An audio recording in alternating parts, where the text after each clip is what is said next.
Care about her profile. I don't need to see it. Let me get here. Let's go delete that. I'm going to bring up Blogger. We're going to go to part 5, I believe, is where we are. Who said don't hurt the kitties? All right, AD. I haven't had to kill a cat in a while. I don't like having to kill animals, but I tell you what, I don't like killing people either. That's why I done it. Yeah. Yeah. Okay, this is the story we left off at. See if I can find a place. Yeah, right here. Oh, that's right. We're at Sunk. We left off and we're at Sunk, a very exciting portion. You guys are going to, oh, here we go. Yeah, this is, I believe, Act 10 of my book, Escaping the Despondent Sea. I'm so proud to be able to have the opportunity to recite it to you guys from my own voice, because I know that's a very special thing for somebody interested in the story. And I will take this chunk of coal and apply relentless pressure to it. Yeah, with my 3 dad men, okay? And I will get my diamond. And you know what I'm going to do with it when I get it? Okay? And I will get my diamond. And you know what I'm going to do with it when I get it? When I get that diamond? I'm going to give it to you guys.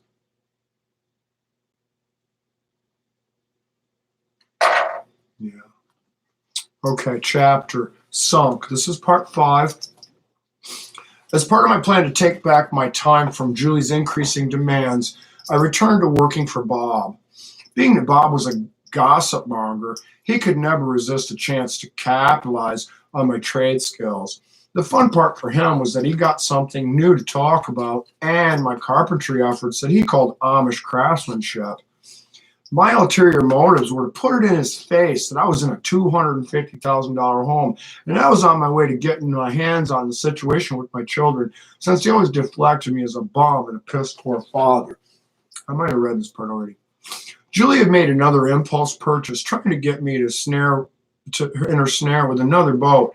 This time it was a 14-foot glass trun with an 85 horsepower Yamaha outboard. It was a beautiful craft, metallic green and very fast.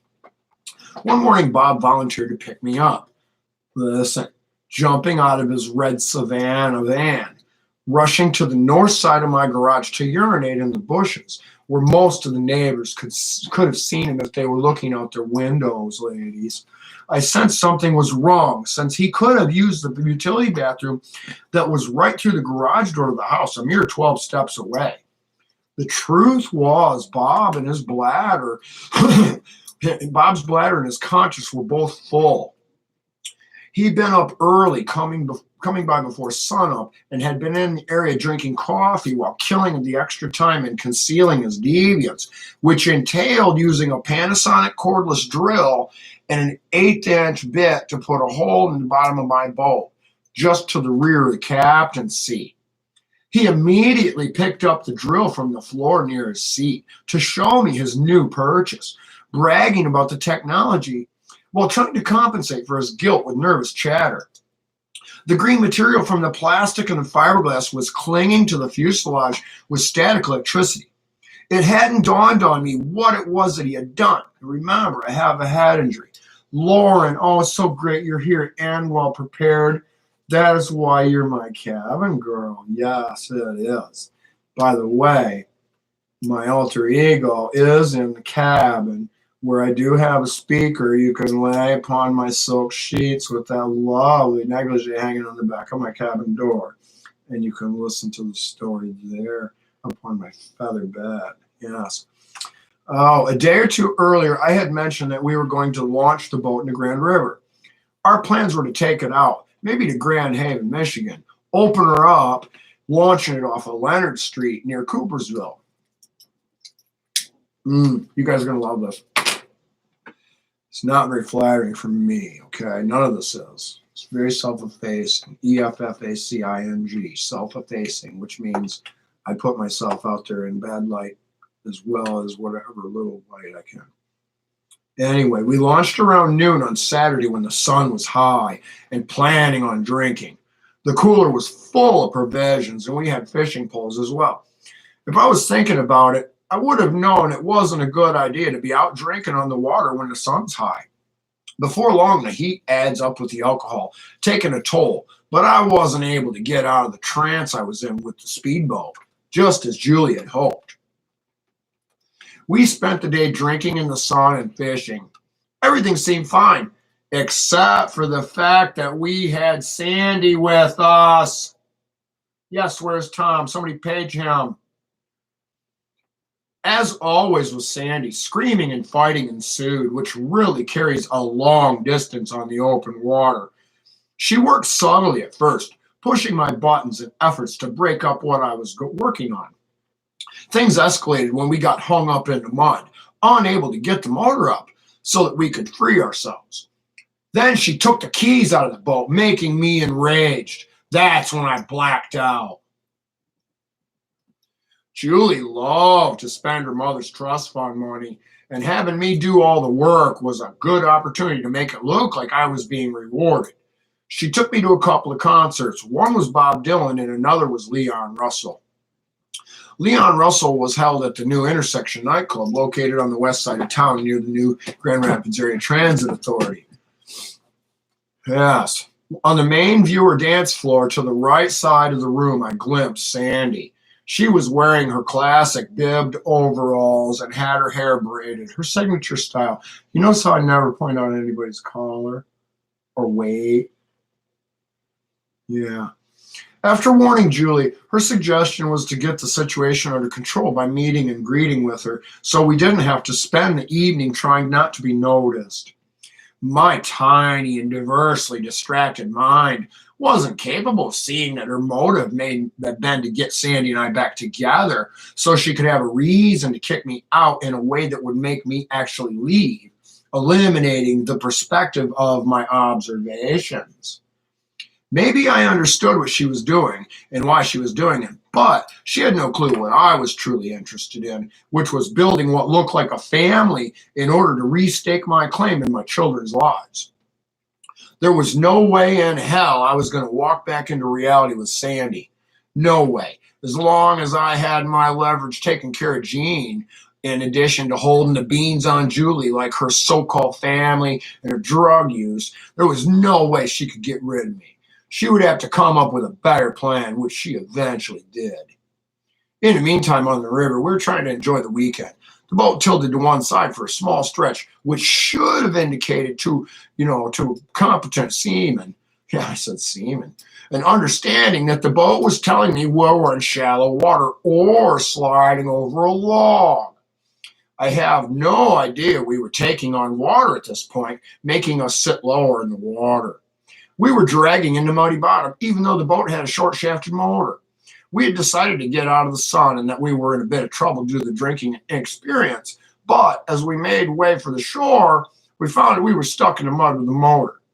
The power had cut out because the battery became immersed in water. We had no idea that our inability to deal with the problems with the boat were from the water or the alcohol. We had been trying to paddle to shore but weren't getting nearer. Everyone became angry. We could not get the motor to pull up from the weight of the mud. Not one of us thought to get out of the boat to push the motor up. The women were not helping in any way, inebriated and bickering with me while I struggled with the boat motor. Something snapped. In between all the useless paddling, yelling and screaming, sun, heat, and drinking, I became very angry about the situation. Julie got smart and bailed out of the boat. The water was less than 3 feet deep. She took the keys with her for fear I'd leave them there. Sort of mutiny for mutiny, I guess. Sandy had seized control of the alcohol since it was of greater interest to her than trying to help in the boat. The whole thing was a fiasco, out on the water for everyone to hear, which at the moment was a group of young people around a campfire in the yard where we were trying to get out. All of my anger and frustration from several years of wasted effort with all the wrong sumbitches just blew me. Oh man, it blew right out of me like a fucking volcano. There was a storm of negative energy between the three of us. A squall. How foolish of me to think I could drink with them.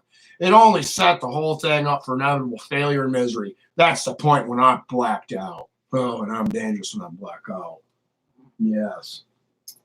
By the time I regained consciousness, it was dark. The evening sky gave me the idea it was around 10 o'clock. The fire pit was blazing and the embers were floating on the heat waves when a few kids sitting around it who were drinking. They were mimicking my tirade from earlier. Man, blah, blah, blah. Ignoring their comments, I began to search for the women, being told that Julie was sleeping on the porch and that Sandy had wandered off to the store down the street for more liquor. For some reason, I cared about her getting left behind, so I went to try and catch up to her.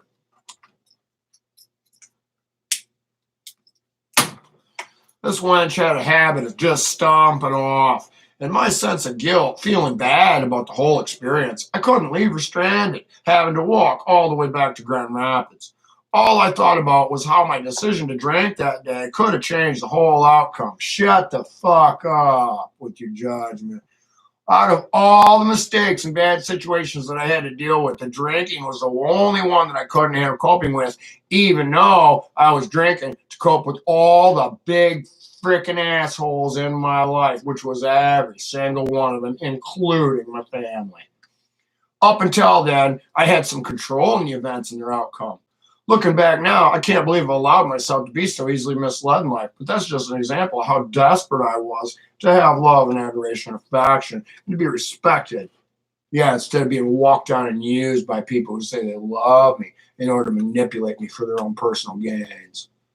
Memory of Danimal asking Julie why she hadn't chosen him to put a move on just came to mind. She told him he was too smart. That's what I get for letting money knock me off my square. Julie had mentioned how guys were just after her for her money, and I jumped right on the bait.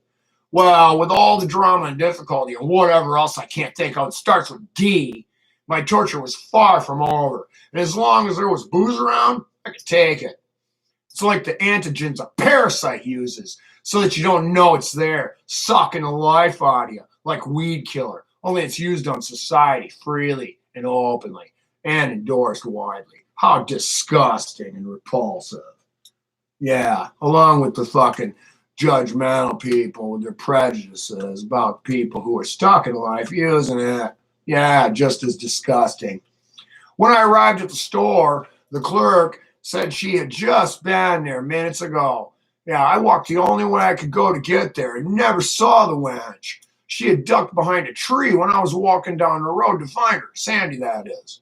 When I got back to the fire pit, there she sat, smiling with a triumphant innocence about her. Oh, yeah, she was a sweetheart. Oh, yeah, two-faced sweetheart, just like every other American in the nation. Half our country's a fraud and a frickin' spy trying to undermine our country by their refusal to participate in their constituency. Yeah, early that morning after I pulled the motor out of the mud, we piled back in and made way for the launch site. The motor had taken on a large amount of water. It wasn't until I got it on the trailer that I saw it coming out of a small hole in the bottom. Had it not been for getting hung up in the mud, she may have sunk completely. Especially since we were too busy fighting amongst ourselves to notice that we were taking on water or that we were a spectacle for seemingly innocent bystanders. How embarrassing. Thank God my fucking name wasn't on the side of the boat. I just knew Bob was responsible for the hole in the boat. Fit his MO. He told me about some of the dastardly things he does with his idle time while his wife is at work as an x-ray tech in Grand Haven, harassing pro-CSE people by vandalizing their property. He scratches up their vehicles, slices tires, steals their mail, and who knows what else. Stealing mail happens to be a $50,000 fine. You get caught doing that, you will go to prison. It's one of his favorite pastimes to look up sex offenders lists daily to see who's nearby to mess with or to get on a computer and fight with people with his buffer between him and who he wants to argue with. His exploits were impossible for him not to share with me and provided him with something to talk about while we were driving to the job sites. It was just a matter of time before I was again subjected to his little head games he played. If it weren't out for the money, I would have never kept reopening the door. I closed on him so many times before. You see how the vicious trap is? Yeah, the vicious trap. Everybody needs that money, so they're willing to fucking bend over behind the fucking glory hole, ain't they? Anything to pay the bills, keep that car so you can watch the ball game on Saturday and Sunday. All his kids running around the fucking city street looking for change to steal out of their vehicle because they're sick of eating ramen noodles. Yeah. The incident with the boat was convenient, only in a single way. Got rid of Sandy. Mm-hmm. Had it not been for Julie having pot, she would have never been at the house with us, or so I think. Don't ever base a relationship on sex, money, drugs, religious views, or political views. If anybody wants to base a relationship on you with that, flick them off your fucking plate, get rid of them, run like the house is on fire. You're moving mountains, okay? You're moving mountains. Yes, AD, boating and drinking does not mix. Tom, good to see you. Thank you for rounding him up, AD. Good job. That's why you guys are stars. Our house backed up to the White Pine Trail, originally a train route. It and others were part of an initiative to fight obesity and improve land value, driving up property taxes and home appraisals, yes, and to use up some funds allocated for Parks and Recreation in order to remain eligible for yearly allocations of tax dollars, which means job security, basically. That's why it takes them so long to do road work. Yeah, stick around, man. Zach's going to educate you with some very dangerous information. The trails were promoted as an instrumental leisure option and as an alternative means of travel. The battle now is getting people to set down their fucking remote long enough to get them outside for anything other than running to the mailbox and driving to the liquor store, which is 95% of the country. Yeah, Mad Zach knows the dirty secrets. I'm sharing them too, and that's why they're going to shoot me. I can't wait. Smile in the killer's face. Yes, I'm disgusted and appalled and I've seen enough.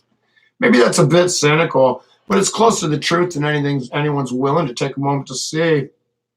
It wasn't long before I utilized it for everything I could: hiking, biking, walking a dog, going fishing, and as an express route to the Belmont grocery store, which happened to be right next door to the post office where I had my P.O. box. I could sit in a hot tub day or night and see beautiful people enjoying the wonders of nature around in my backyard. In my nakedness and smiling face, I waved from the bubbling jets while they strutted, jogged, and pedaled by, saluting with smiles and sweat in the summer sun. This was my own little moment of paradise. Thank you, Lauren. Yes, she is beautiful. I just bought her that dress at the fair. Thank you, AD. Thank you, AD. You brought him to the right place. Yeah, yeah. This was my own little moment of paradise. Somewhat of a consolation prize or a break from the madness and chaos that Julie admitted to love so well. Can't believe her twat didn't stink.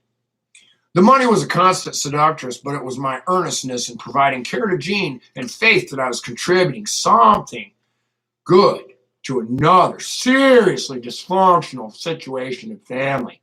This kept me going on. To the south was a creek. Oh, you're going to love this.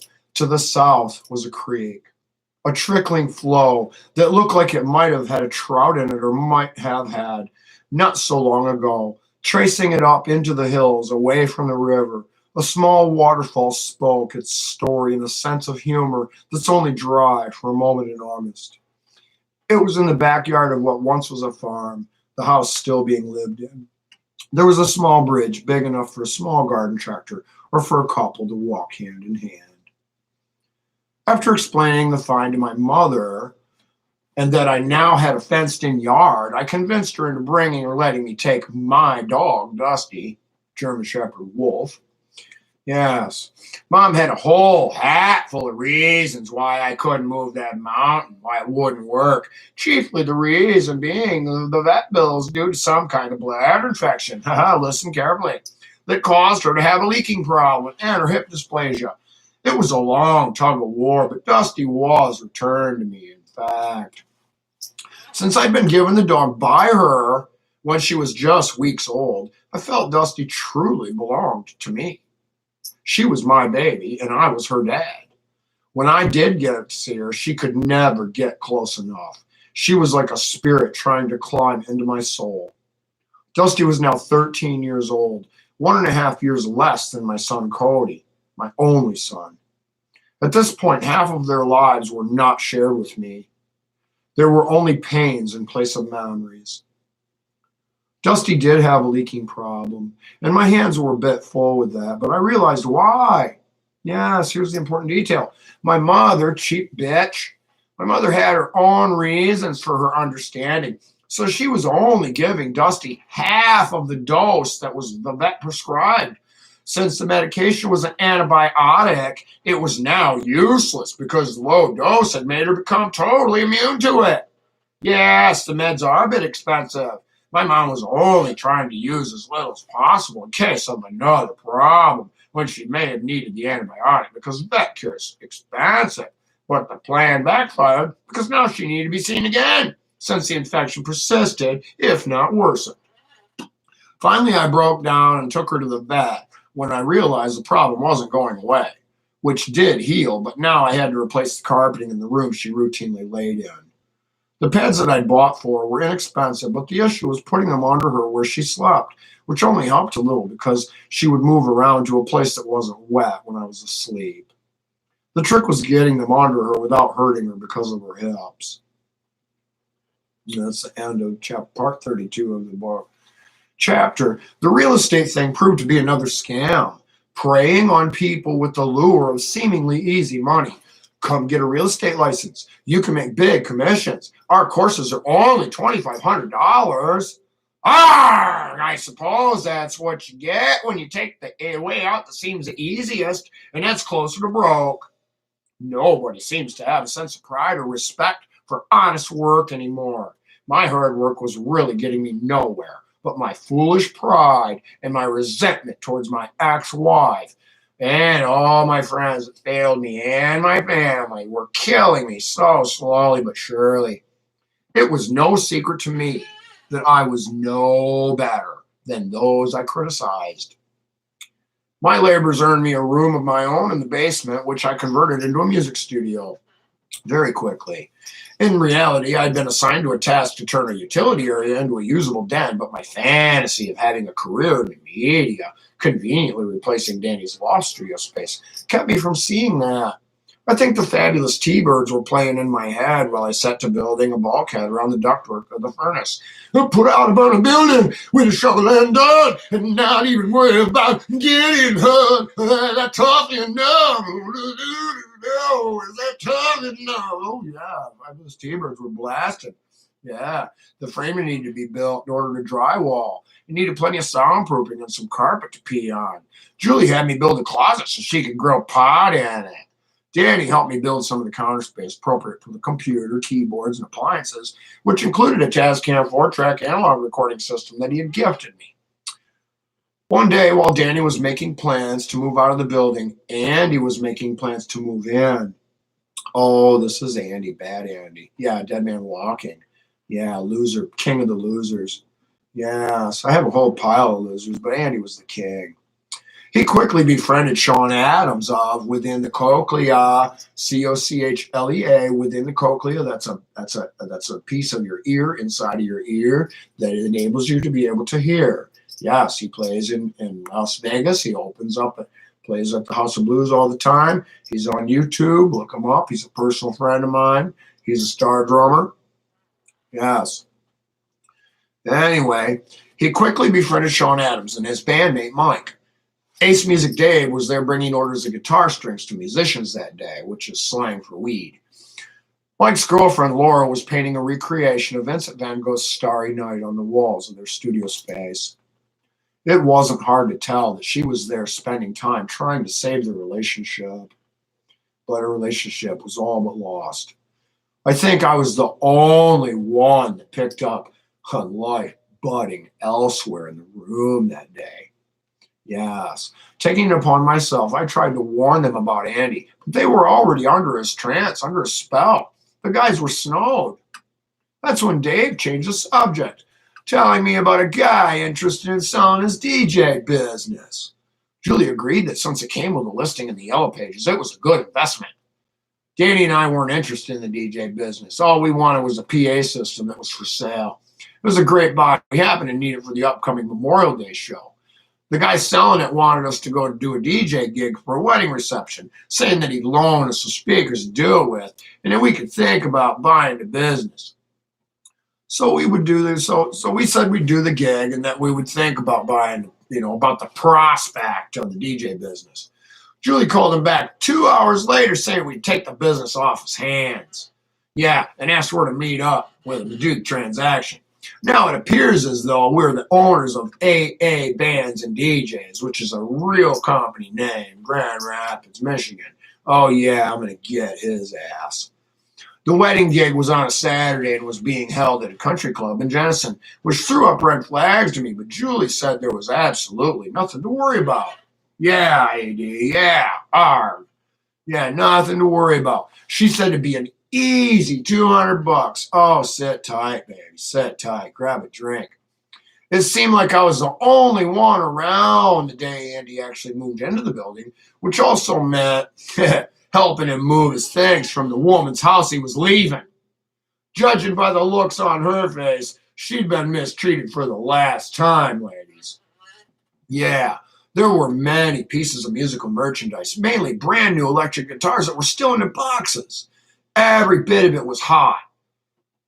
Chet, his boss, was storing a lot of this loot in his basement of his home. The story was so Andy wouldn't sell it all for drugs while he's supposed to be getting clean from heroin and crack cocaine. Just another con job on Chet. It worked well for a while, but Chet was just as much of a crook, robbing people with a paintbrush and some paint equipment and a smile. Andy swore that he was no longer using, but everything other than his words said something else entirely, especially to me, being a cop that I am. One of those things that spoke to me was the motorhome he left for abandoned in the lot at the building we moved him into. It was eventually towed to the impound yard and sold for scrap. As people progressed toward leaving the building in the weeks that followed, Andy was liquidating the things he'd been accumulating. Story was that he had to move back to Florida to help his mommy, meaning he wouldn't be there very long. He'd survived shooting a near-fatal dose of bleach into his arm almost 2 years ago, and now was on his way to spend time with his mommy while his body was yet to realize he was walking dead. Yeah, frickin' zombie. He offered to sell his PA equipment to me for $700.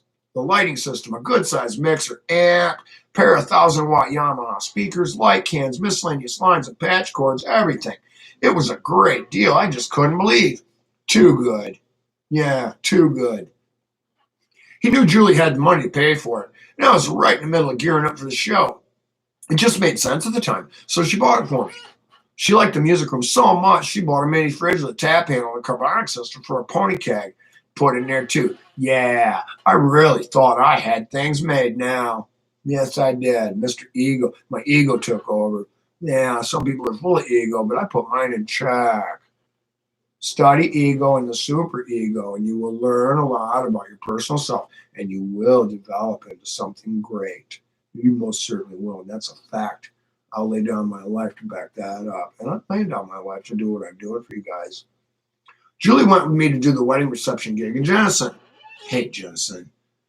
The father had called them beforehand to explain what music tracks they wanted and when they wanted them to be played. Fine. It was pretty exciting for me, even though it was a wedding reception, which almost every band dreads. I spent days going to thrift stores, buying all the music tapes and CDs I could find that might be a good addition to the DJ library. This was before I got smart and knew about music online already. Yeah, I'm an idiot. I learned the hard way. That's why I'm so goddamn smart. I just couldn't remember. Did he say no Hawaiian shirts? Or did he say wear Hawaiian shirts? Aha! Yeah, that's funny. We arrived and sat up. I first smelled a rat after an hour, we were never offered a drink of any type, no hospitality whatsoever, not even a hello. Having never done a wedding gig before, I was under the impression that it's a celebration, regardless of whether you're just the DJ or not. Not even a glass of water was offered to us. No. At one point, some of the girls came and gathered around to have their pictures taken with me. Little did I realize they were sent by the father of the bride. Yeah, espionage. They were gathering pictures to use against me. The next day, I received a phone call from an irate Dutchman who felt like stiffing someone on his wedding expenses. He was yelling, demanding his $200 back. Yeah, because I showed up wearing long hair and a Hawaiian shirt. It didn't settle well on me, naturally. since I'd just been woke from sleep. So I was irate as well, but more so. Yeah. Julie took the phone from me immediately, and somewhere along the conversation agreed to refund him his precious, filthy money. This only confirmed my fears, and I was quick to chalk it up to one of the reasons nobody likes doing weddings. Moving on with my renewed opinion about Jennison, a shitty little lie at Grand Rapids area. Now my attention was on satisfying myself over the DJ service purchase by calling the guy to discuss the Yellow Page listing, which was tied to his phone number. Oh, I smelled another filthy rat, stinky snapper. The problem I now had was that my life had become so infested and overrun with rats, a simple extermination wouldn't work well enough. He ended up stiffing me on the whole transaction, walking away with the money we gave him and the DJ business. This was going to require something more drastic, but I didn't know what. And come to find out, it was all over dope, so he could get a quarter pound. Okay, dear. Started at, I don't know where we're at, but we're about 45 minutes into it. So started around 45 minutes. I should bring you somewhere near just before where we're at. You'll catch up easy. Okay, honey? AD, love ya. Say hi to your husband for me. Much respect and adoration. Thank you so much for being here, being so attentive to my work efforts and taking notice and helping rally up more troops. You are worth your weight in gold. Yes, you are. Anyway, yeah. It seemed like a good idea to focus on my work with Bob Smith and with making woodcrafts from the scraps on the floor among the so-called waste. The magic in my artistic visionary spotted the table leg scraps that had been made when they were cut to length recently. I cut the four-sided hollow blocks into cubes and transformed them into a pair of dice. They made a desktop pencil caddy that I found pretty damn cool, looking just like dice frozen in action. There were some cedar pieces among the scraps from the fabrication of round-top window casings that, to me, looked like birds flying. It was an abstract vision that gave me the artwork. It happened to be Julie Wickman's birthday. She's a friend of mine and my dealio, hunted her down and harass her. So I took to making a wall-mount shadow box display using the birds and some scrap beadboard for the back panel. A glow of pride warmed me that afternoon as the artworks took shape. A birthday party was planned to be held at the bar portion of Holly's Landing, a hotel on the Grand River off of Ann Street. A blues band was playing that night. Surprising me when I got there, it wasn't very busy, which made it nice because the crowd was fairly small, having about 40 people. But then again, I really wasn't paying close attention to the crowd. My focus was on presenting my gift and getting into party mode with the music, dancing, and the beer. Oh, yeah. Well, the cardboard box I had wrapped the shadow box in had something that I had written on it, which was something to the effect of it not being a Mel Gibson blow-up doll. Oh, that's so naughty. Yeah, it was my attempt at being funny because Julie was a big Mel Gibson fan at the time. When I presented it to her, I took her into a side room to do it, with a fantasy in my head. A few of her friends, in their curiosity, followed us to be part of the unveiling. Hoping for a big reaction, I didn't want to just leave it for her to open later. Perception, having been contaminated with alcohol, was that she didn't really think much of it. And she never did hang it up. To this day, she never hung it up. She didn't do a goddamn thing with it. Pisses me off. She deserves a bare-ass spanking this way, not this way. Although I wanted to give her one like that. Maybe it only looked nice to me. Sort of like a new parent with their infant. Yeah, ugly little fucker. Looks like Winston Churchill. Get him out of my face. You're making me drink. Yeah. Oh, well, it wasn't going to stop me from what I would do later on, which was throw myself at her once again. Especially since she appeared to be such a good person and the perfect representation, seemingly, of everything I wanted in a partner for life. She had a job. She owned properties. She had a child and a crafting hobby. She wasn't an addict, or so I thought. Come to find out, she was just as much of an alcoholic as I am, and a marijuana user. Yeah, that was the big one, really. And I was fooled. Yeah, but that was exactly the reason why she didn't want me around for much more than a place to crash when I was too drunk to find my way to my own part of town. Yeah, she trusted me in her home and with her adopted son, Simon. Occasionally, she would call to have me service her home or rental property or to bring her some delight, marijuana. It was like I was looking in the window at something I wanted, but I could not afford for myself. Life went on. Thank you for joining, whoever you are. In the meantime, I was at the end of my rope with everything. My court battle regarding enforcement of so-called visitation was won, but after only a few visits, it all blew apart. Before actually winning, Minderella had agreed to allow me to see the children, but only under her supervision. Aha, you're going to love this. Having her chaperone the children didn't stop me from taking advantage of the opportunity to see them. We had a mediation at the Kent County front of the court building where we spoke with the mediator. But when I had my chance to speak, Mindy was rude and bullyish, impeding on my communication efforts, to which I exclaimed that she needed to shut the fuck up. Yes, the facilitator did not appreciate my consideration to the argument. No, recommending that I go to anger management classes. After laughing it off to myself and a few friends, I never complied. In the meantime, I have a second family court battle. My oldest child's mother, Mary Doyle, came by the house to push off her youngest child, Heather, onto me as if she was mine. She has steadily maintained that I'm the father of Heather, regardless of the fact that I've had a vasectomy since 1994, when I was married to Mindy. Yes, ladies, all juice, no seeds, freshly squeezed. Yeah, please. Yes, yes. Yeah. This added to my feelings that the wolves were trying to tear me apart. It was only natural and convenient to numb my pains with alcohol and camaraderie while grieving over one more disgusting nightmare, disgusting person in my life, which served as a convenient excuse to continue self-medicating on my pain and on my plans to die, which I have been dead several times. Can't wait till the next one. Really, I don't think I ever dreamed of being so popular with women. A paternity test was finally done.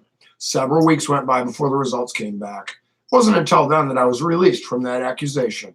Now Mary is fully cared for in a home for psychiatric illness that plagued everyone in our family for so very long. Yes, and Mary's now dead because of that illness that turned her into a complete retard, turned her into a child, an infant. The bad part is Sarah was negatively influenced by her mother all those years. Yes, Sarah Doyle, Sarah Elizabeth Grace Doyle Tylock, thank you. Yeah, she needs a bare ass spanking that she never got. Yeah, as her dad ain't good enough. Yes, yeah. The bad part is Sarah was negatively influenced by her mother for all those years, which constantly chipped away and destroyed every attempt at nurturing our relationship that I made. It continues to be an obstacle that I hope time will someday heal, which contributes to my efforts at doing this grandiose thing to establish myself as the hero of the earth if I have to. That's my goal. And my daughter will love and adore me, and she will cry tears when I'm gone because she will then realize what she lost and what she denied to have. She will love me posthumously. Yes, because I'm going to shove my life right down her throat every day. Yeah, she's going to hear me on the radio and music. She's going to hear about my book being #1 bestseller. Yes, I can revenge. Success is the best revenge, everybody. Success is the best revenge. I'm going to shove myself right down the throat to anybody that's getting in my fucking way. The good part is that Sarah's great-grandmother influenced her positively. Thank God. Sarah was the only one on her mother's filthy side of the family to ever graduate, never becoming pregnant as a 13-year-old child like the rest of them, or involved with dope. Went on to get accepted into the Air Force. She was tested out and given the opportunity to go into the intelligence department, but decided to become involved in the weather as a meteorologist for whatever reason. My consolation prize is that she became very well educated, or seemingly so, and she takes after me. Yes, she does. Like it or not, she will come to realize that. So I'm told, despite my attempts to gain custody of her before Mindy compromised my life by using my attorney, Betty Bronkema, that was in the custody effort. Okay? Betty Bronkema was employed by me at a custody battle to get my daughter, Sarah. But Minderella, being that Mindy's dad was friends with her and worked together with Miss Brockema. She secured her to handle the divorce from me after the accident when I was incapable of defending myself or representing myself or even hiring representation. And with no friend or family member willing to donate even the smallest amount of time to assist me, I was left with a sore ass and a funny gait. Yes, which explains my rather large yet comfortable C4 butt plug that I can't wait to detonate with my lovely prostate vibrator with a short in it that does arc, setting off the C4 and this lovely embodiment of my nitroglycerin, which I'm composed of, and every man fears, and rightly so. This complaint has never been properly filed. It wasn't until recently that I discovered how to file a serious complaint against an attorney or judge. But as you can see, I'm very busy. Cody and Scarlett were thrilled to be able to see their father. Our first meeting place with the supervision was at a park down the trail from our home on the Rogue River that I set up with good intentions and bad intentions. The kids were ecstatic to go there, especially since I announced that we were to fish, bringing Dusty along with us. Mindy ignored her, though, and Dusty knew it. Yes, Dusty felt her rejection and her hate. Dusty was not able to understand why Mindy did not give her any sort of acknowledgement, having been her mother for so long. While I set the kids up to go fishing, Scarlett Ray showed huge excitement, a bit more than Cody. It was obvious that she did not get to go fishing much, if ever. So while they casted and giggled, I took pictures and shot video with Julie's camera. Oh, you're going to love this. Dusty was in obvious pain, so I decided to take the dog for a walk through the river, taking the camera to get some pictures of my children from the opposite bank of the creek. We found a shallow spot to cross upstream, wading into some deeper areas along the way back down where we could get a good shot. The cold water flowed around Dusty's hips, supporting some of her weight with the buoyancy of her body as it became a bit deeper. Dusty became a bit more lively with the joy she was exploding with, experiencing from the therapeutic effect of the water cooling her hips. It had to have helped to relieve her pain. It seemed obvious in her radiance. She smiled and smiled. Cody and Scarlett continued to fish, but there was no action that time of day for them. Cody wanted to get his feet wet with Dusty and I, while Scarlett wouldn't put the pole down for anything. She didn't care if she had caught one or not, having so much fun just going through the motions of being able to fish.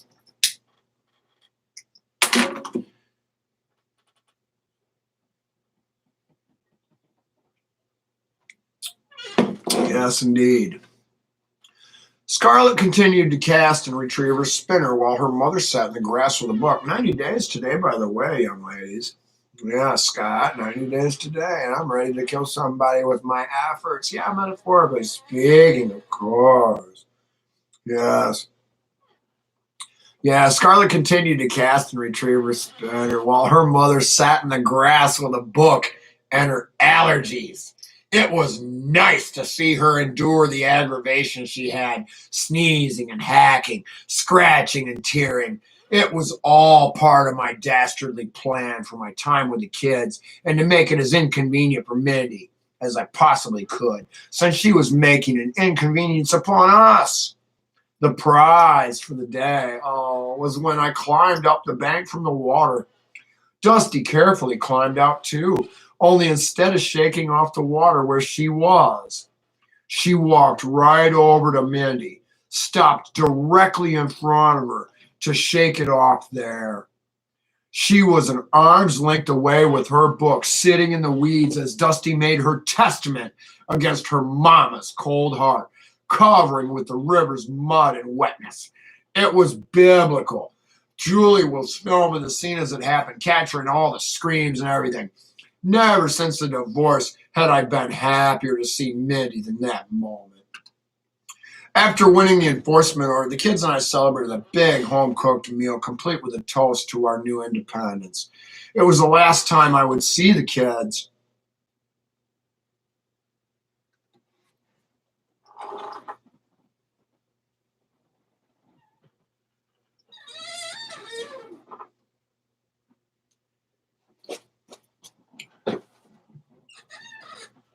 was the last time I would see the kids, despite the efforts to coordinate having them. Mindy began to schedule so many things in their days that they were too occupied to think about having time with their dad. Yet, one day, she had the time to take my call, only to prey on my love and affection and one more time. Mindy wanted me to acknowledge that the kids were now old enough to find time to see me on their own terms. Oh, one day I'm going to grab her by the throat. I am. Oh, yeah. I can't wait to eat the frickin' brown bag lunch they give me when I get to jail that day. Oh, man, the police that read my book are going to give me such a warm welcome. Oh, I can't wait.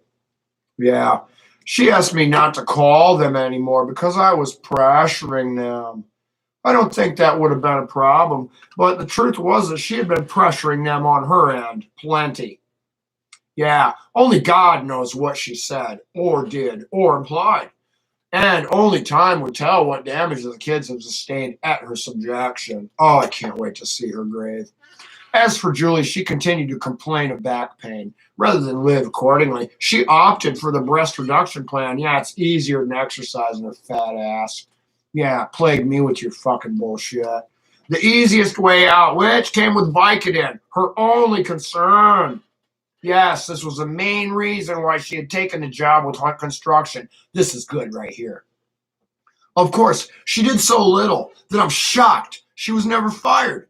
Double-clicking the mouse and smoking pot between web surfing sessions seemed to be all she did. Yeah, she smoked so much pot and masturbated so much that her fingers were pickled and her body stunk. Her body odor smelled like marijuana resin. You could actually smell the chlorophyll coming out of her filthy armpits. Anyway, Julie got her breast reduction and another bottle of painkiller. Yeah, Bruce called me to come help him with getting a roll of carpet in my truck for him, which involved an afternoon of drinking that led into an evening of drinking. Danny and the guys were all hanging out on the river, too.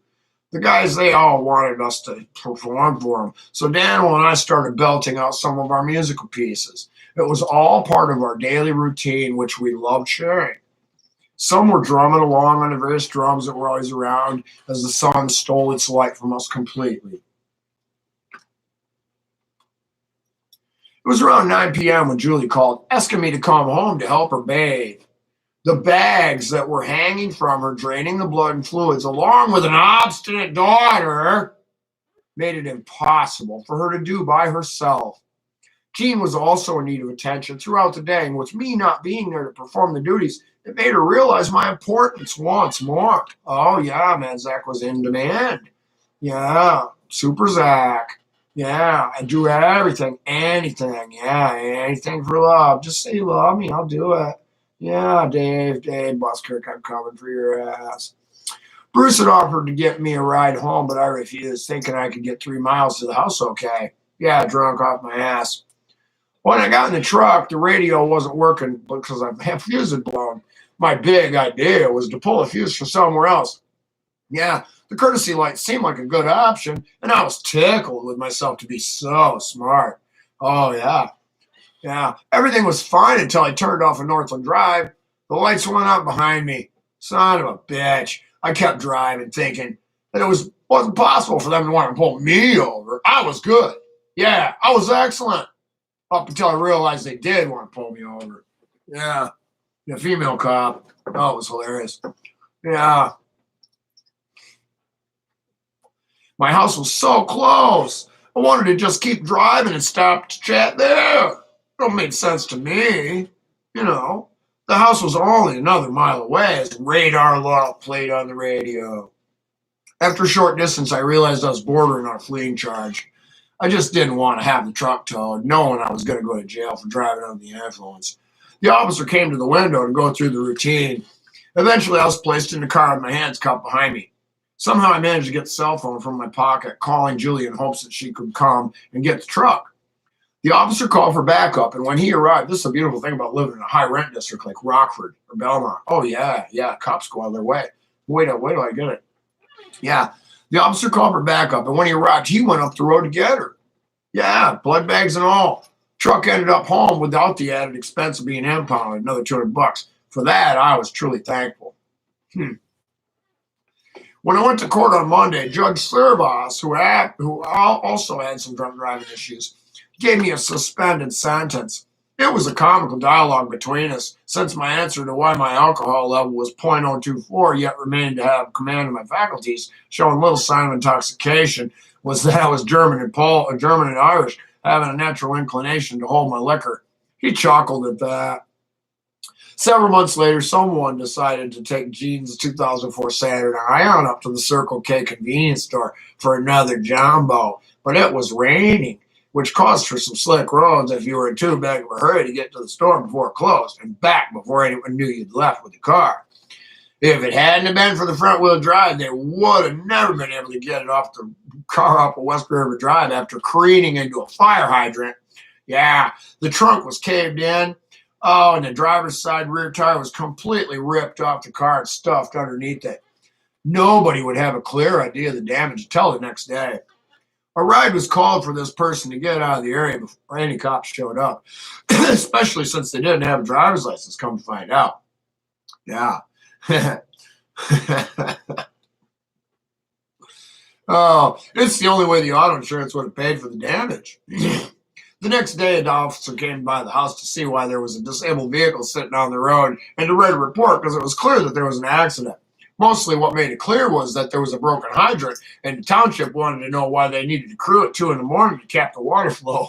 And since there was a car sitting right across the road with a massive load, it was only natural for them to begin tracing the ownership of that vehicle, which belonged to an elderly woman with a bad state of Alzheimer's. Oh my, what a perfect frickin' story.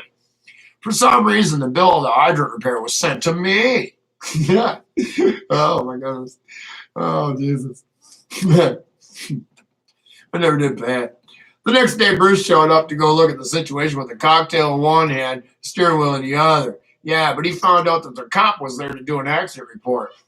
Deciding not to stop at my house, he went 2 more houses up to a garage sale where he milled about until the cop left.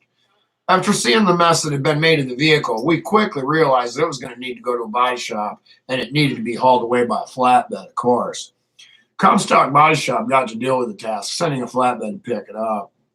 Julie was not excited about what had become of this brand new car. She wasn't excited about having to claim responsibility for it either, but it was the only way it was going to be repaired because this other person had no way to remedy the problem. With the possibility of becoming the center of attention regarding her affairs that she'd rather not have questioned, she had no choice. Yeah, talk about extortion. The only thing I could do was help. The only thing I could do to help was not to criticize any part of it and resolve not to let anyone else use the car. Oh, God. Oh, man. God, that's funny. Yeah, strangely enough, offering envelopes are showing up more frequently from the Catholic Church Dean belonged to. Yes, since I retrieved the mail and pulled rank as authority in the house, they found the trash very quickly. Hey, Melanie, mad. Yeah, you're going to have to rewind it back about an hour to get the beginning of this. Oh, it's good. You just missed the funniest part. Well, maybe one of the funny parts.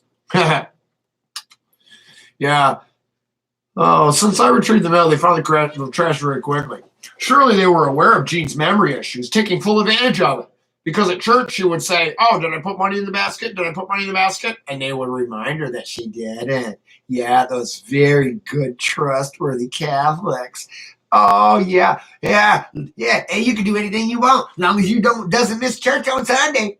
Just doesn't miss church on Sunday.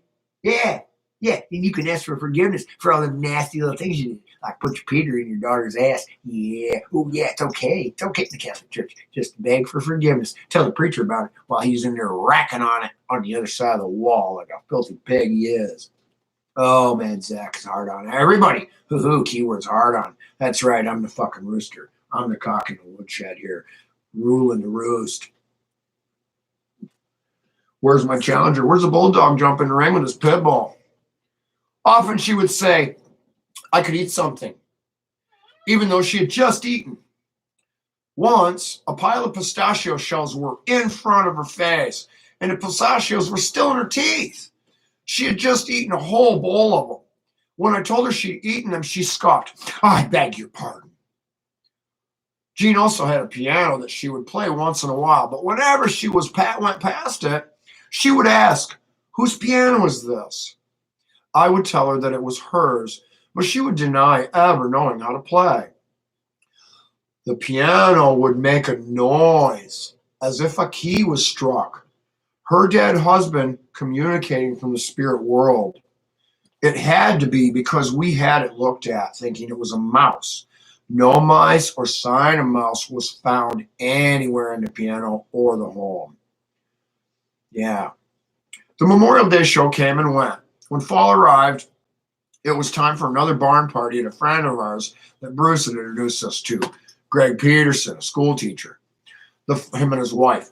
The farm was in Rockford and was very popular. The local community radio crowd that we were all part of, the sponsors, a listener-owned radio company that we called them the YCE crowd, the WYCE, 88.1 of Grand Rapids. You can find them on the internet. We were invited to come and play, so Daniel and I loaded up the vehicles with all our band equipment.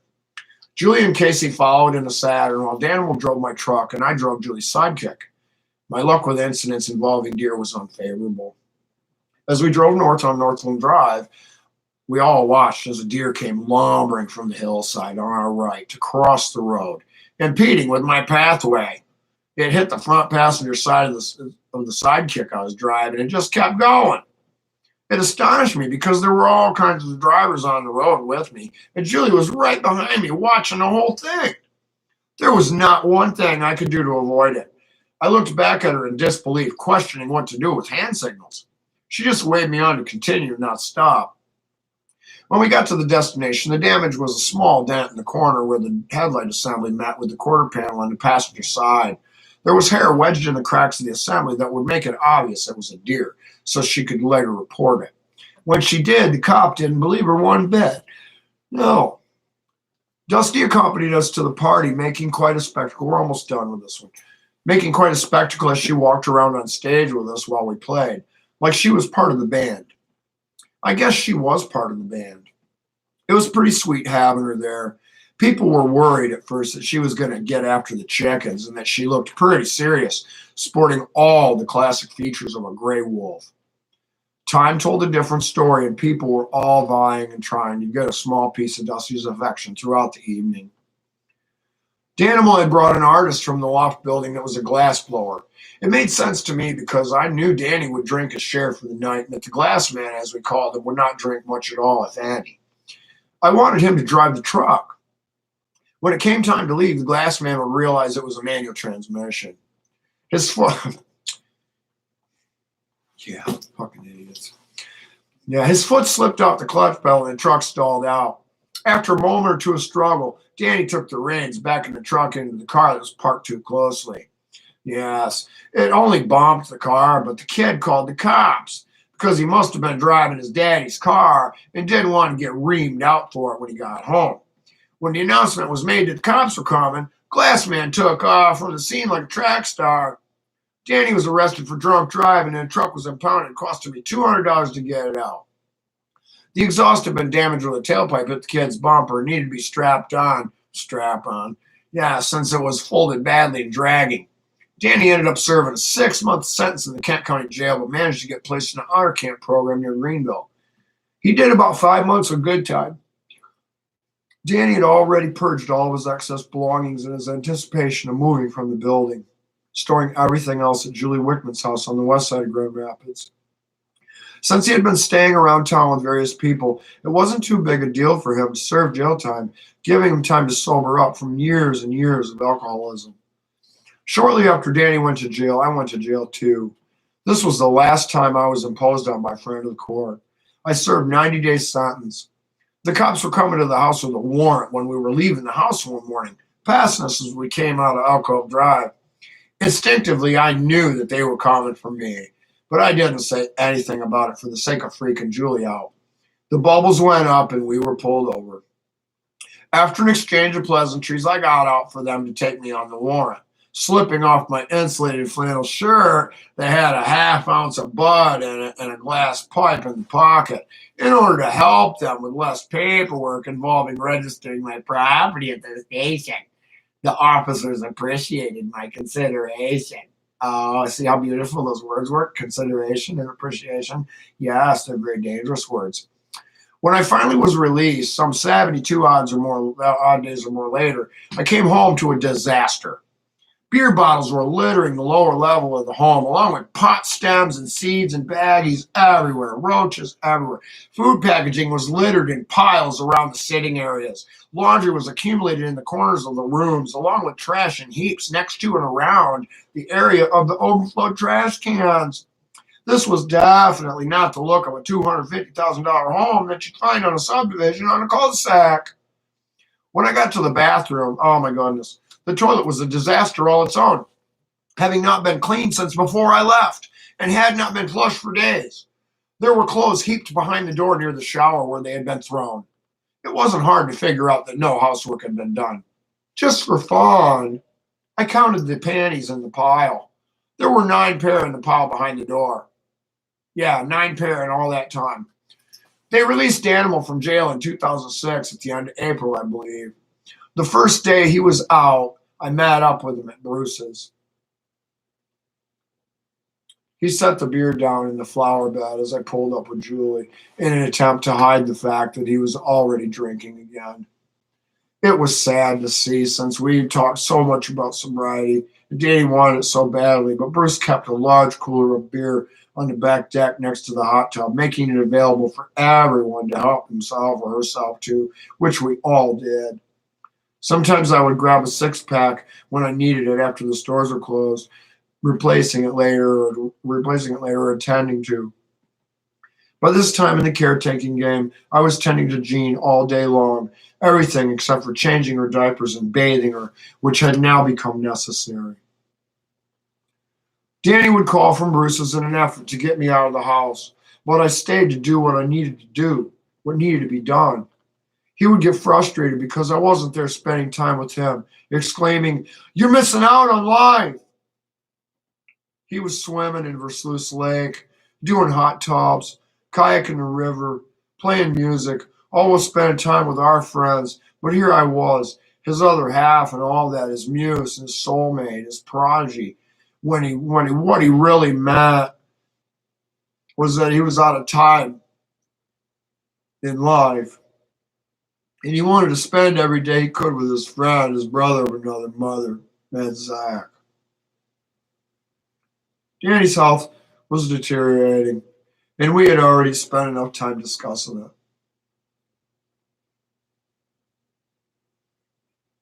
Danny was now crashing at Robert's house on Coit Avenue, next to Lookout Hill, while he served his community service to cover the court fees. They came and picked him up every morning except for Sundays. Robert was glad to help Danny out, as Danny had helped him out in the past. Since Robert was a paranoid schizophrenic, he didn't have much to do with his days or many friends, making it convenient to have Danny around to do things with. Danny didn't have any money at all, begging his boss to pay him just $1 an hour, which he refused. Danny lowered his request to $0.25 per hour, but was still humiliated with refusal. Bob had me working on some projects, keeping me busy through the week. His plans to keep me around were out of necessity, involving a renovation on a $600,000 home in East Grand Rapids. Julie sometimes took me to the job site since I had no driver's license at the time for my recent drunk driving accident. Bob enlisted another guy to be there with me, a show of force, but only for appearances and to keep the man-hour clock racking up. This particular guy, Rob, was not skilled at all. Everything he did took an enormous amount of time. When he was running baseboard, which was about all he could do, everything else was my job, especially the so-called impossible. Those are things I enjoyed doing, the things that were challenging and rewarding to me as a tradesman. My job was always doing anything that couldn't be done with satisfactory results, or couldn't be done because no one wanted to be seen as the hacks and imposters to the trades they truly were. Thick across his abdomen. He gently passed away to sleep It was the 6th of June, 2006. This news struck me very hard. Danny and I had been planning to go to the Florida Keys when we had stumbled into Julie's life. The idea was to land a property management gig and to take occupancy of a place near the beach or live on a boat while composing and playing music around town. If we'd done that, we may have not had the troubles that we ended up having, and would have possibly struck up something big in the music scene. Dad had confidence in our act, seeing that as very possible if we could get into the right area. He thought the Keys would be the place for that to happen. And then I remembered the list he had made that said the final move on it.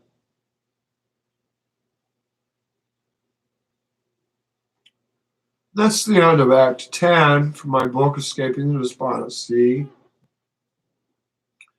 It's a very serious book. Very serious book cover. It's 10:30, 15th of May, 2021. I think I'm going to end it right there. And we'll return. We'll do Act 11 tomorrow, maybe, if you guys want. Tomorrow's Sunday. It'll be a good day. Maybe we'll do that. Maybe we'll do it in the morning at 9:11 or at lunchtime.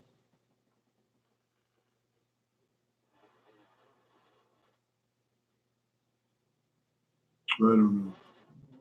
Anyway, I hope you guys enjoyed the story. That's the end. We'll be back with another episode of Mad Zach Radio when I'm good and ready. Maybe tomorrow. We'll see. Peace. Love. Remember to care. Come see me. Change your damn underwear because we're going to get busy. Yeah, it says right in the Bible. Wash your ass, get in my house, sit down. We got shit to talk about. You ain't been doing your job.